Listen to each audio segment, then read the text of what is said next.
Hello, ladies and gentlemen, welcome back to another 3 levels video. This time it is going to be it's actually 4. Yo, ladies and gentlemen, welcome back to another video. Forgot about that one too. Yo, ladies and gentlemen, welcome to some levels. It's cows. It's friggin' cows.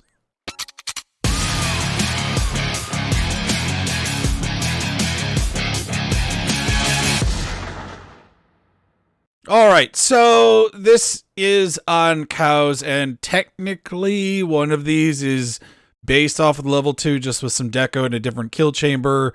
So this is 4-ish levels, although I don't really recommend them. How am I going to do this freaking intro? So there are 3 levels of AFKable farms, and that's usually one of the go-tos of this series, as the farms are still AFKable. They don't require a bunch of manual input. So these 3 command blocks right here, these are going to be the 3 levels. This one right here, the version behind me, that is going to be not AFKable at all, but it is a replacement for the bulk standard crammers, which we'll talk about in a bit because I absolutely hate them. And then this one is the same build concept as level 2, but with some deco and a different kill chamber. And once again, we'll get to that. Now, you've probably already noticed that behind me there's a little bit of a water thing going on.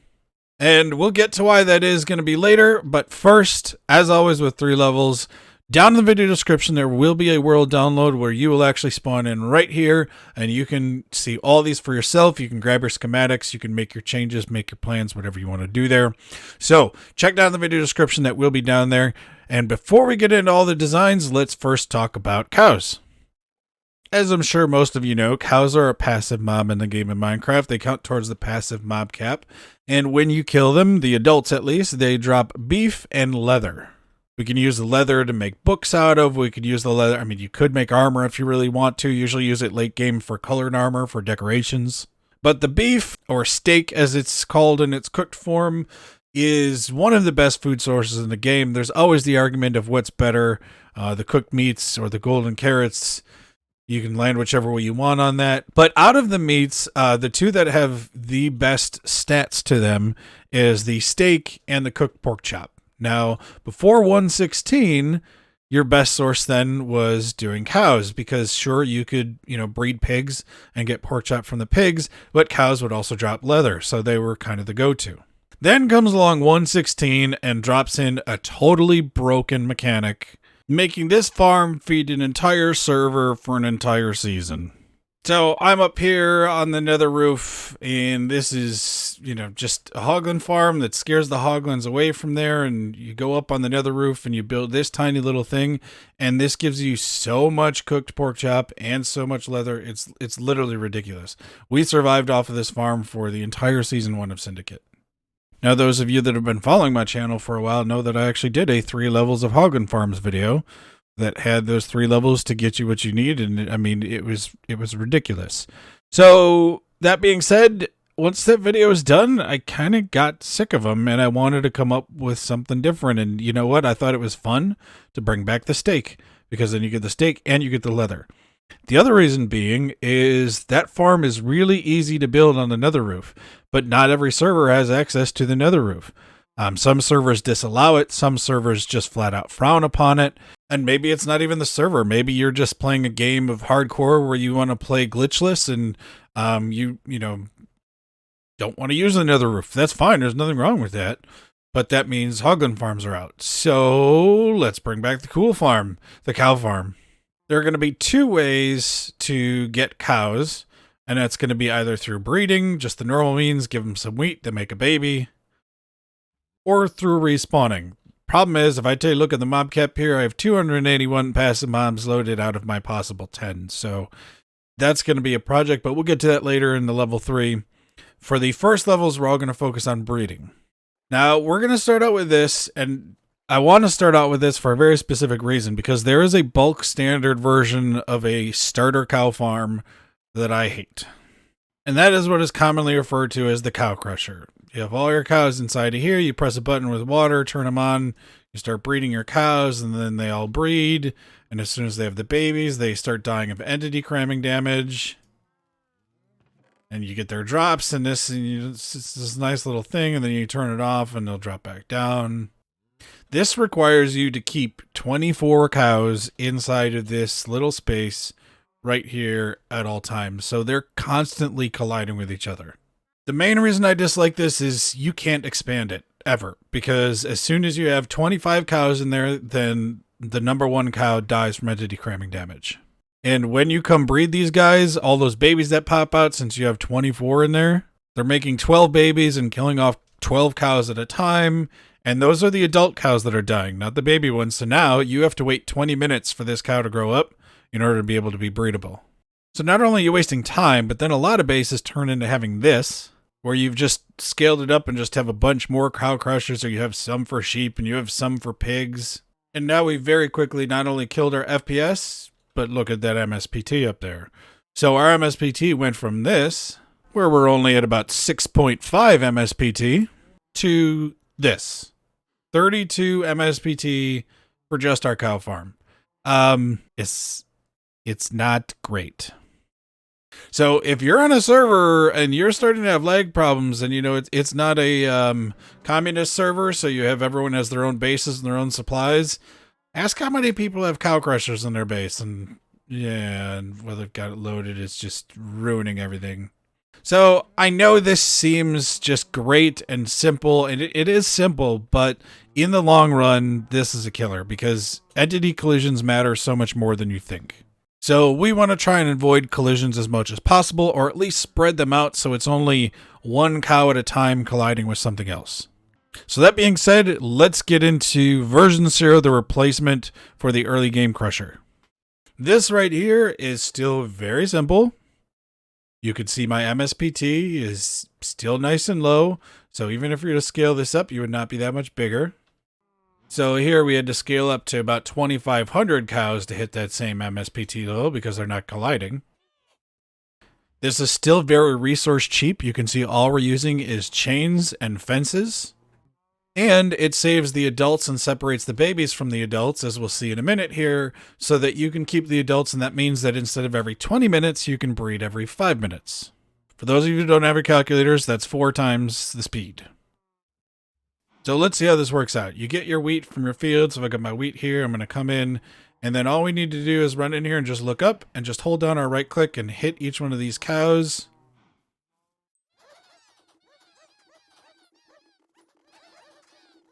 And all the babies are going to come out and they're going to fall off their chains, and now they're going to be inside this pen. Now we just need to wait our 5 minutes for them to be ready to breed again. And that's what this is for. All this is just a dropper with items in it. And then a pressure plate next to a piston underground. So we just use an item despawn timer. And if we keep it right next to these cows, we always know that as long as this sand block is being pushed up by the piston, we still have an item there. So all we need to do is wait the 5 minutes for this to despawn. And that's just our automatic timer to know how long this area was loaded for, to know when it's time to breed them again. So now we just need to wait for that to go down.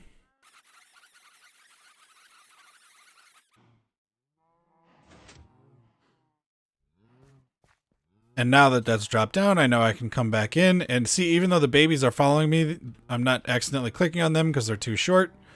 And then I just come through and hit the adults again with the wheat. And we have a whole new set of babies ready. Now, the nice thing about this is, once again, not only can we breed every 5 minutes, but we'll be able to then just kill off adults as we come through. And then we're getting all of our new babies. So all we need to do is wait a couple more times for this, and these guys are going to start growing up. And there we go. We're going to have all the cows start growing up, and now we can easily run through with our axe and get our drops, or we could even come through with our looting sword, and we can just hit the adults then. Now, if you got your sweeping sword, yeah, that might be a problem. But the crammer has no option for looting anyway, so please consider using this option instead of using the crammers, because they're just not doing anyone any favors. And in fact, head down to the comments right now, and I'm going to comment this as well. Put your left hand up and one-handed on your keyboard. Leave in any typos that you have. Type, "I pledge that I will float cows." Wish you could raise your Minecraft hand. But again, this requires that you manually keep breeding them. So you're going to need to come back those every 5 minutes, like I said. And You're going to have to remember to hit the button if you want to get your timer going and all that kind of stuff.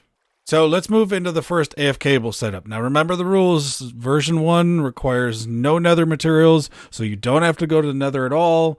This is still just a base setup, something that you can make quick and dirty.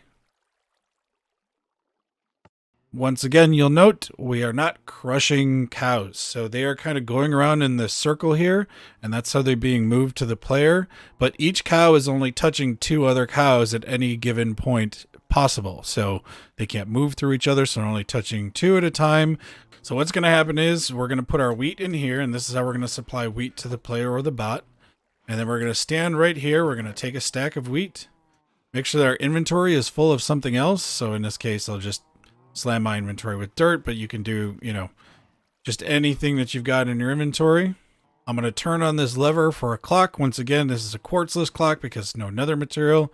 That's going to keep dropping us our wheat.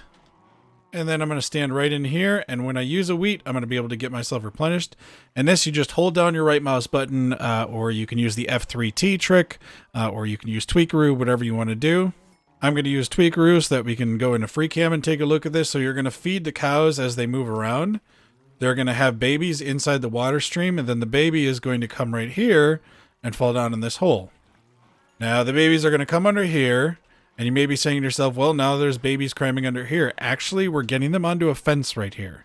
And oddly enough, the babies are still attracted, if we can look at their face, they're still attracted to the player holding the wheat, even though they're through some blocks.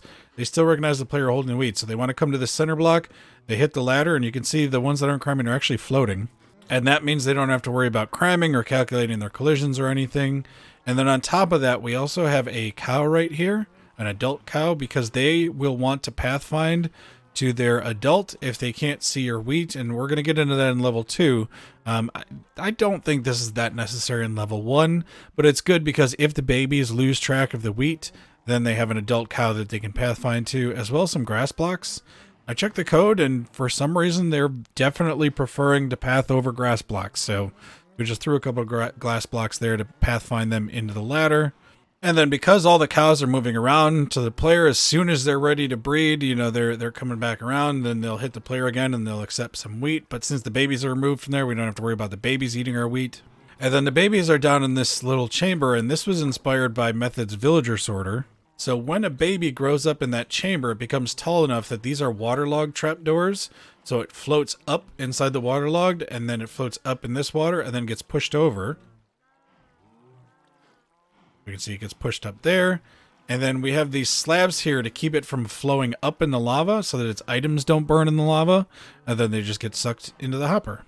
There are some things you can do to make this more reliable if you're doing a faster breeding cycle, but because, as we see, these cows are moving kind of slow, it wasn't as big of a problem here, so we'll get into that in level 2. But that way you just have all your drops coming in here and going right into your chest, and you even get your cooked steak because the cow died while it was on fire. Now, you'll note, though, that means you do have to supply it with your wheat beforehand, and we have a little micro wheat farm over here that actually, once again, uses no quartz, but it's still on a 4-game tick clock.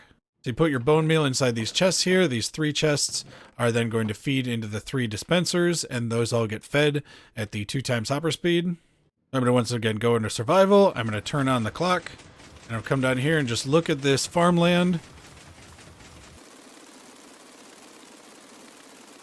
So the player will get re-provided with seeds by the seeds breaking off in there, and they'll pick them up before the hopper minecart has a chance to, but the rest of them that don't, or if you have a full inventory, the hopper minecart will pick those up and put these into the chests.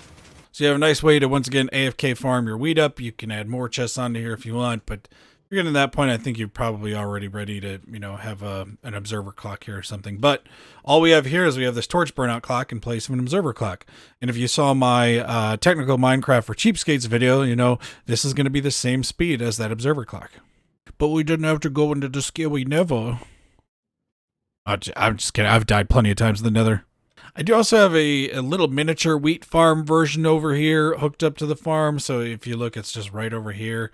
I wasn't too happy with this because I couldn't get out of the comparator, which needs a piece of quartz, which breaks the rules of level 1 for overworld farms, we can't use nether stuff, but we need to get the seeds out of there and just, you can do this. So I ended up leaving this in the world download if you wanted to see it and kind of copy that over.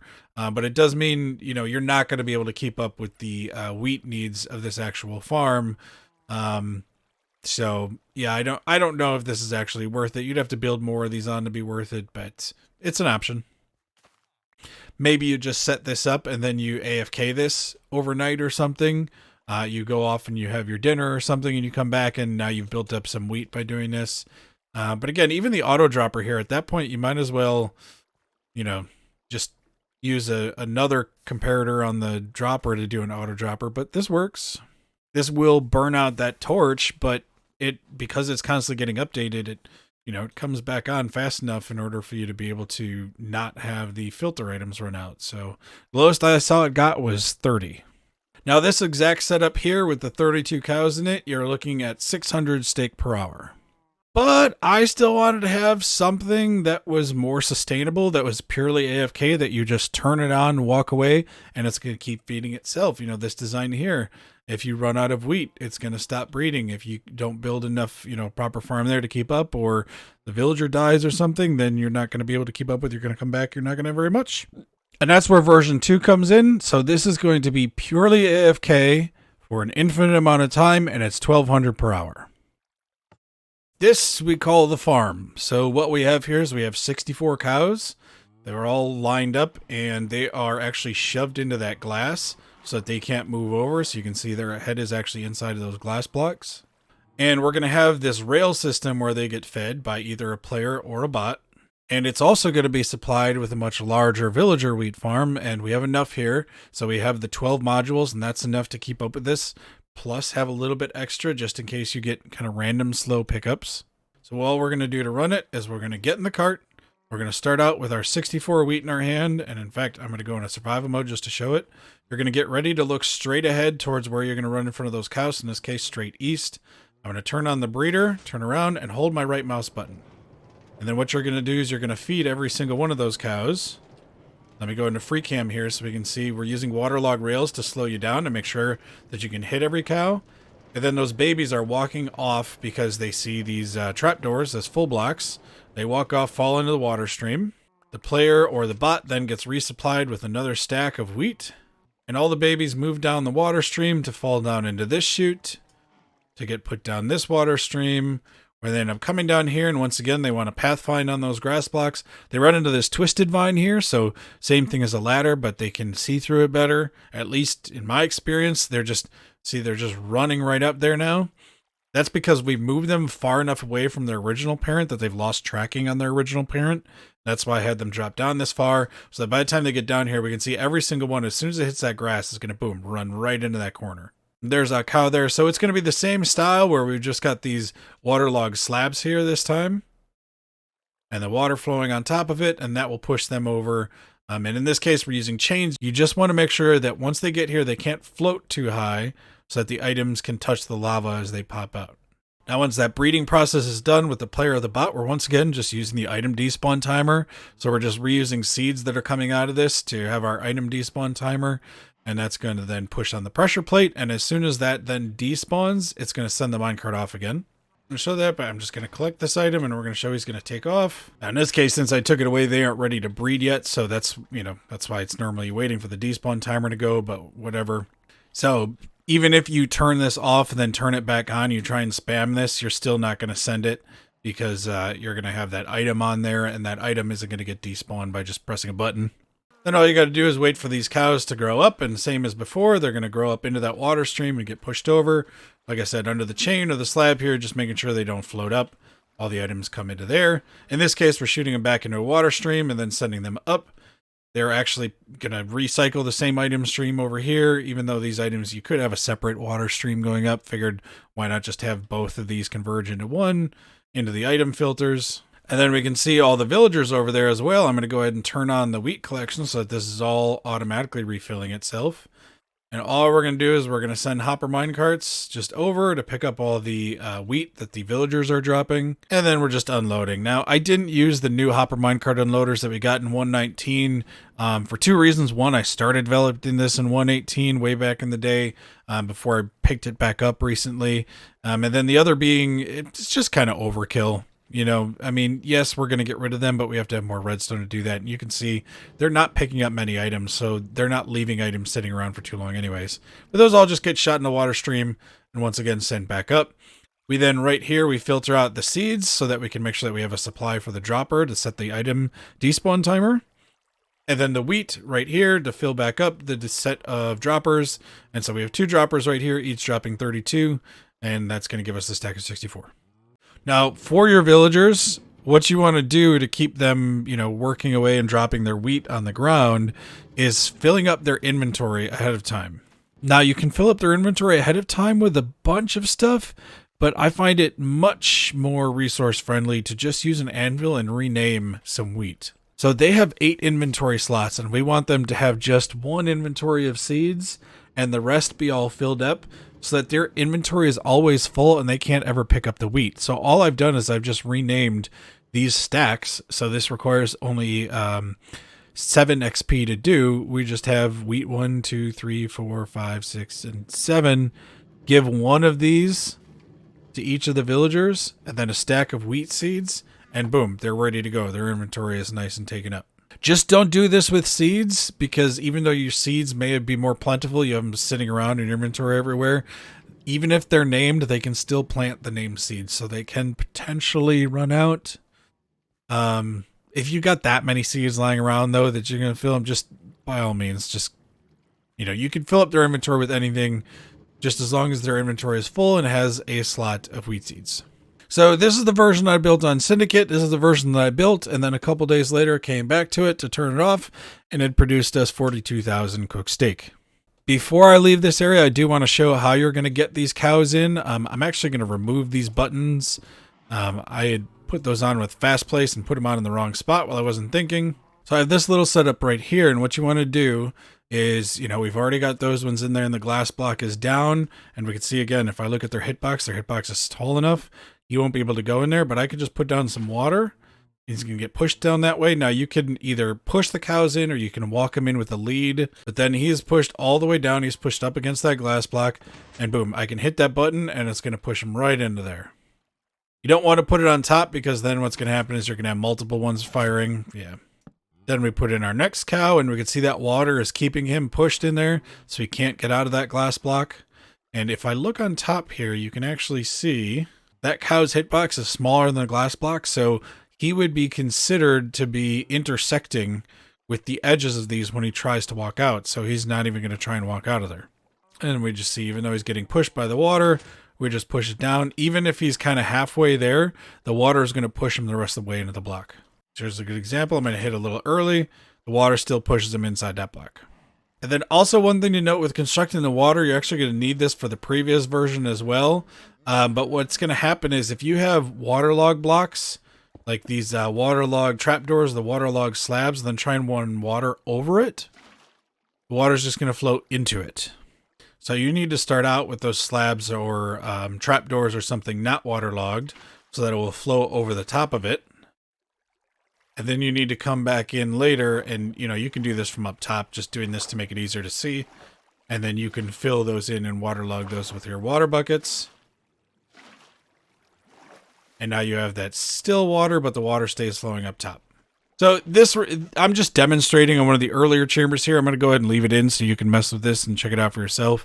You do want to widen this up like we have it here, though, because what's going to happen with this is when those grow up, they're going to start growing up in a batch, kind of one after the other, and they're going to start knocking each other around and pushing each other to the side. And with this setup here, we make sure that no matter what, they still end up inside of the kill chamber instead of getting pushed, you know, like out to the side and then falling out. So that's level 2 as I built it as a technical player, but I gave it a go of giving it some deco.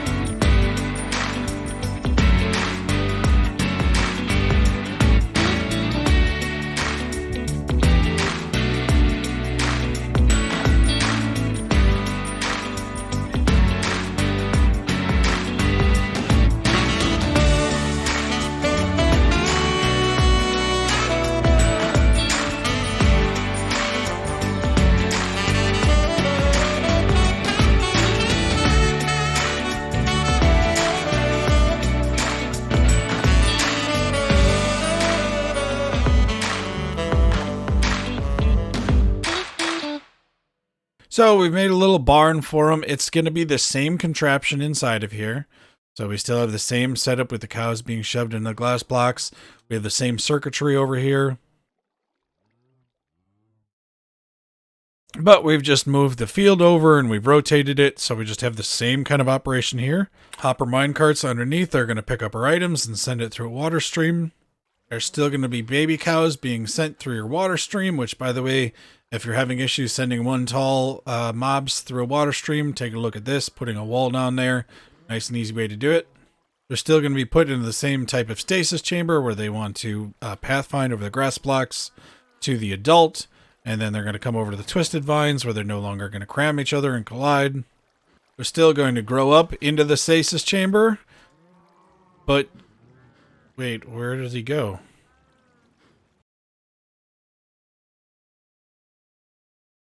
I think this is my favorite kill chamber out of everything that I've done.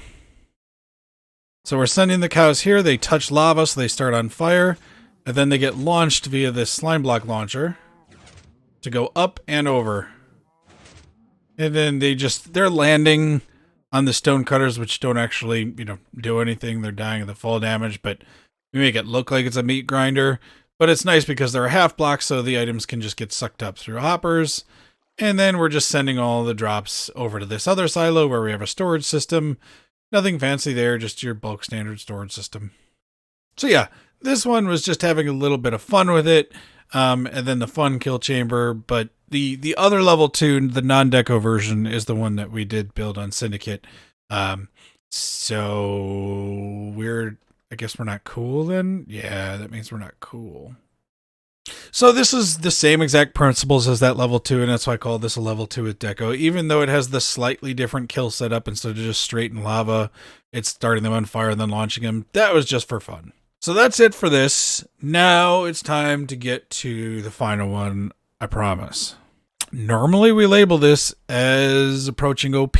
That's, we have the quick and dirty, getting an upgrade, and approaching OP. This is 4,000 to 5,000 steak an hour. Whoop-de-freaking do, right? But it's not a hogland farm like everyone else has. This is a perimeter passive mob farm. Now, don't ask me why, but I decided to make this single player friendly, and we have 2 versions here as well. So you'll notice we have the version over here with the water, and then there's a version with the red concrete. They're both going to be performing the same function. And that is this whole area. Actually, if I turn my mini HUD back on, we can see in the top is a mushroom fields. And in the mushroom fields, the only thing that can spawn is mushrooms. And mushrooms have the same exact behavior and drops as a normal cow. So we can just farm mushrooms to get our steak. All we've done here is we've done a perimeter, and down at the bottom we have mycelium down here because they only spawn on mycelium in the mushroom fields biome. And then we're going to move them into the portals whenever they do spawn. So in this method, we're going to do it with water. In this method, we're going to do it with pistons and observers. The reason I have the 2 versions here is even though this is smaller and more compact to give us more spawning spaces, for some reason, retracting this water gets really laggy for a brief, half a tick period. But that half a tick will then sometimes end up taking, 1 second or almost 2 seconds sometimes. I don't know why, but that much water retracting is a big problem. So if you're going to AFK this in your single player world, by all means, go ahead and build this version. If you are going to play this on a server and you don't want to piss everyone off every 20 seconds, build this version. Now, we did cover earlier that you can get them to respawn, but first you need to make sure that you have the passive mob cap completely emptied. In order to get cows to spawn, though, we first need to actually clear out the passive mob cap, and you'll see we're now at 2 out of 10. And getting those to not spawn is why I originally flooded this area. If you're willing to do a perimeter that's greater than render distance, though, to farm 4,000 steak an hour, I'm sure you're ready to, perimeter out your spawn chunks. So maybe you don't need to do the flooding, but you need to do something in your spawn chunks and even in the lazy chunks of spawn. So we can even see here, I'm going to run the command to kill everything that's not a player. Boom. That one little rabbit that I would have had to find somewhere was filling up the mob cap, because previously I found a fox, and so it's just, you've got to get rid of everything. So probably just bombing out a perimeter at your spawn and much larger than your spawn is a good idea.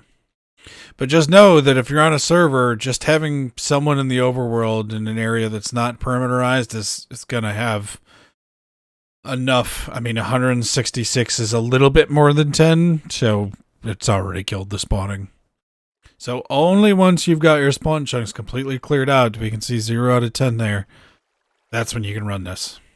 And once again, this perimeter is at least render distance. If you load up one extra chunk, you're going to have a problem. But you can see right over here, because it's ocean, there's nothing that's counting towards a passive mob cap. You have to be careful, because if you went within 128 blocks of those, polar bears might be able to spawn there. So this is a real tricky thing. Do I recommend this? No, but you could do this. So passive mobs will respawn every 20 seconds.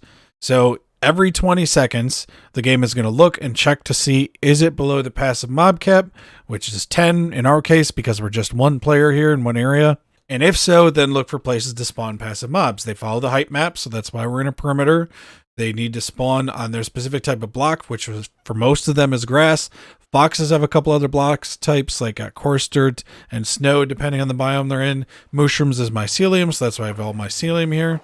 And so what we want to do is every 20 seconds that comes along, we want to make sure there's no water here.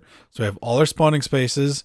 And then after that, we get rid of the cows. So what we're going to do is we're going to send them to Nether so that we can send them all back to the player to then be killed. So what we're going to do is we're going to send them over to the Nether so that we can immediately move them all to the player and then get them ready to be killed with looting. Now, I mean, they have another portal cooldown, so it's not immediate, but you know what I mean. You know, instead of having to do like mine carts that bring them all the way over here, we just boom, just instant. So what I have here is two separate levers. One that's going to unlock the water stream, so it'll enable spawning, and then one that's going to turn on the timer to start it flowing and pulling back every 20 seconds. So what you want to do is first come onto here if you're in survival, and you want to boom, tick that on. I'm going to turn on a hitbox, and there we go. We saw the issue with the water right there. Now we have it spawning. We turn on the timer right away. You see, that's going to push them out of the overworld, out of the mob caps. So the next time it comes up and gets ready to spawn those, boom, there we got our spawn. So there's some over there. And then our timer is going to kick in, send the water, push them into the portal. But we do have walls right here underneath these trapdoors holding back the water so that the baby cows or the adult cows even can't walk into here and then float up top and then die in there, and we're losing our drops. We have glowstone along here so that everything is lit up enough in the center here in order to be able to spawn them even at night. And then you'll see magically the cows are appearing in this portal, and we're not really using the boat for its normal boat looting because you'd normally just be standing there already. So I'm just going to stand on this pressure plate, which is going to enable this clock right here to spit out the items into the water stream. And I'm just going to swing at these guys. So we've got our fire aspect and our looting. You can see that we have the stake coming out of there. But we're using the boats to just suck them out of the portal. It's nice because if you happen to get a weird cycle, then they won't affect that mob cap. But then we have these boats stacked up, and oh, there's that water acting up again. And then once again, we just have them right on top. So there's actually like 8 boats there. And then we have them right on top of hopper mine carts, which immediately sucks out all the items and spits them onto there. So technically, I guess, boat looting, but not really. So once again, because of those issues with the water, I'm going to go ahead and turn this off so we don't have to worry about it. So I've just spawned this bot here just to keep the overworld loaded. We're going to be going to the Nether in a moment to show how this is working. I've turned off the water stream and timer, just don't have to worry about that messing with the FPS and everything. But what we're doing is, since this portal is so low in the world, you can see right here up in the top, we're at -17. That means that anything in the Nether, the lowest you can get, even if you were to blow out the bedrock at the bottom, is going to be 0. So anything is going to want to come back to the overworld through the tallest, sorry, not tallest, but the highest in the world portal that it can link to. And so that means that all these ones, though, if they only have one portal in that area to go into, they're going to go into the same one, and they're going to go back into the same one to come back out. So this is the only part that we have to build in another. All we're going to do is when the cows come through the portal, we're going to push them out of the portal, or they're going to push each other out of the portal. We're going to launch them up and over the top. They're going to fall into cobwebs where it takes them about 15 seconds to fall through a cobweb, and that's the same as their portal cooldown, so it's perfect. All they need to do is fall through one cobweb. Their portal cooldown will be worn off, and then we can shove them right back through the same portal. Is nice and unload proof because all we're using is the hoppers on the redstone timing. It's just a hopper sending items back and forth to each other. And then it keeps itself self-loaded since it's, I mean, this is obviously within a chunk. So it's got a tiny little footprint so it can just load itself. So I have a bot in the overworld just holding some cow spawn eggs that I'm going to use to just spawn in some cows so we can see how this is going to operate. We can see, boom, they get launched over nice and easy into the cobweb. Even if we have one staying, even if we have one staying down at the bottom here, it doesn't matter. Once we have some more cows coming in, they're going to push each other. We just have a little bit of powdered snow here just in case they do happen to bunch up and they don't clear the ice blocks here and fall back down. And that way they're falling then down into the powdered snow and they're not going to take any damage and just die in the nether. But then as soon as they're done falling through, then they're going to get pushed back in using the slime block. And we aim this the same direction, so yes, they will get pushed towards the boat, but even if they're not, they're going to be standing right next to the boat and get sucked into it anyway, so they'll get pulled out of the portal that way, and we have a nice, clean, easy item pickup. A couple of things to note on both of these, and that will be first the hopper clock here. You notice is a little bit different with how it's coming out with these torches. You can make a hopper clock smaller, but it's actually going to not be tick perfect. So you're going to have difficulty getting that exact 400 game ticks. And then what's going to happen is your spawning cycle eventually is going to get off. So that this is actually then ticking over at the opposite time when you want it to. So it'll be flooded when it's trying to spawn passive mobs. You want to have anything coming in for like an hour or something like that because it's just, it'll slowly desync. It's going to be like a watch that's just 1 second per day slow. Eventually it's going to start being an hour slow and you're going to start, getting in trouble. So this one right here has been stabilized. So it is exactly 400 game ticks. And then the way that you're going to be getting these boats in is kind of tricky. So I'm going to run through that real quick right now. So this is how you want to start it out. You want to have your fence here, and we just have a trapdoor here to hold back the water in this waterlogged rail. Our dispenser is going to be facing right in that water, and then we have these trapdoors in place, just ready to go on the pistons, because we're going to use that for alignment. The other thing to note is to make sure your nether portal is not lit while you're doing this. If your nether portal is lit, you're going to have some serious problems. So once your nether portal is broken, then we want to put our piston right back there. And they're going to hit your button to spit out your boats. Now, at this point, you could fill in more boats if you wanted, and I'm actually going to go ahead and do that. We really only need 9 because the thing is, theoretically, you're only going to get a possible 13 per spawning round on this because you could get pack spawns spawning, but then once you hit that mob cap of 10, then you're going to, already run out. So 9 boats would be enough to handle that. But, if you want to do another mob farm on this with this kind of kill chamber, you can do that. You could add in more boats and keep spawning them. Now that we're out of boats, I'm going to reopen that trapdoor back up. And first thing we want to do is get it aligned so that we can get it on top of those hopper minecarts. So I'm going to go ahead and put the hopper minecarts in now. We can get those in. And we first want to get it lined up with this fence post. So we want to get this lined up here so that this will then pull here and it can fall outside of that nether portal. We don't want it inside that nether portal because all that's going to happen if we do that is it's actually going to end up just sending it back to the nether. We're not going to push this one in place. The reason we have to push it in place, even though it looks like it, is because we actually want it on this block, not this block. We can't place it inside the entity, so we're going to push it into place. Once again, come over to this side, push this one into place. Now that's going to align. It's going to drop down into the hopper minecarts, and boom, we have ourselves a nice little kill chamber. If you are using this for hostile mobs, be careful, because I didn't leave any protections here because we don't have to be scared of cows. So if you're doing hostile mobs, maybe just like, crouch down a block and put like some slabs there or something to keep it blocked. But you want to make sure that you're not taking out that fence post because that's lined up against the fence post. So at this point now, I can go ahead and relight my portal. I'm ready to go. You can see if I break this fence post. Okay, bye. Then it's going to push boats in the nether. You're going to end up getting your cows in boats that are going to get stuck places. You're just going to have a bad day. Just be careful with your boats. And then, like I said, consider who you're playing with. Make sure that I don't know what's going on with that water retraction there. It's taking a lot, but keep that into consideration. And if not, this is going to take more resources. There's a lot of observers here and a lot of pistons. This is just water and trapdoors, so this would be nicer, but just take that into consideration. It may be worth doing the bigger one. And then obviously replace this red concrete with mycelium. And then also take note of the storage system. I did do 3x speed filtered shulker loaders. So each of the item types has the 3 item filters, but it's not really necessary at the speed, especially since we slowed it down. Originally, we had more of bunches coming in, so I'd added that in because the original designs that was doing this was killing them all at the same time. It's just not worth it, especially with this new system. But I'm just going to go ahead and leave these because these are always nice to have. So these are 3x speed hopper filters. Sorry, not hopper filters, shulker fillers. And it does that by just having 3 item filters and that are all running into a single box. So that is going to be it for this episode. I am quite sure that this is going to be a longer episode by the time I get into the editing room.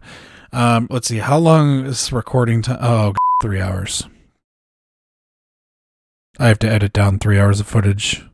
But that's going to be it for this episode. Thank you so much for hanging out. As always, there will be a world download down in the video description, as well as a link to my Discord. If you want to get a hold of me, Discord is going to be the best place. I can manage my notifications on Discord. Notifications on YouTube seem wonky at best. So if you have something you really need to know, by all means hop into Discord. Maybe one of my other people hanging out in there can answer those questions for you. If not, I check in there often. So I'll catch you later. Have a good one. Bye.